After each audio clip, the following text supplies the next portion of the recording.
Hi guys, ఇంట్లో చాలా bore కొడుతుంది. సో అలా సరదాగా టైంపాస్కి కోవా చేసుకుందామా? సో ఇప్పుడు మనకి కోవా చేసుకోవాలనుకుంటే నేను ఒక 1.5 లీటర్స్ ఆవు పాలు అయితే తీసుకున్నాను. మనం కోవా చేస్తున్నాం కాబట్టి ఖచ్చితంగా మిల్క్ అనేది కడాయిలోనే తీసుకోవాలి, ఎందుకంటే లేకపోతే మనం కోవా చేయలేము. సో ఇప్పుడు ఆ 1.5 లీటర్స్ ఒక కడాయిలో మిల్క్ తీసుకొని ఇంకా దాన్ని తిప్పుతూ ఉండాలి. చూసారు కదా, పక్కన మీగడ కట్టేస్తూ ఉంటుంది. సో అందుకని మనం కంటిన్యూస్గా దాన్ని తిప్పుతూ ఉండాలి. ఆఫ్టర్ 35 మినిట్స్ నాకు ఇప్పుడు ఏదైతే చూపిస్తున్నానో ఆ టెక్స్చర్ వస్తుంది, మిల్క్ అనేది దగ్గర పడుతుంది. సో మిల్క్ పాడకుండా ఉండాలంటే మనం తిప్పుతూ ఉండాలి. ఇప్పుడు ఏదైతే స్పూన్ చూపించానో దాంతో ఒక 5 స్పూన్స్ షుగర్ అయితే వేసుకున్నాను. మీ టేస్ట్కి తగ్గట్టుగా వేసుకోండి, షుగర్ ఎవరు కాదనట్లేదు. అలాగే లాస్ట్లో ఒక స్పూన్ నెయ్యి వేసుకోండి.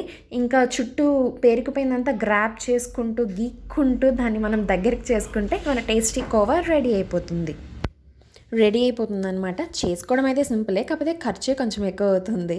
లాస్ట్లో బాదం టాపిక్స్, పిస్తా టాపింగ్స్ మనకి ఏం కావస్తా వేసుకొని సర్వ్ చేసేసుకోవడమే. యమ్మీ యమ్మీ కోవా.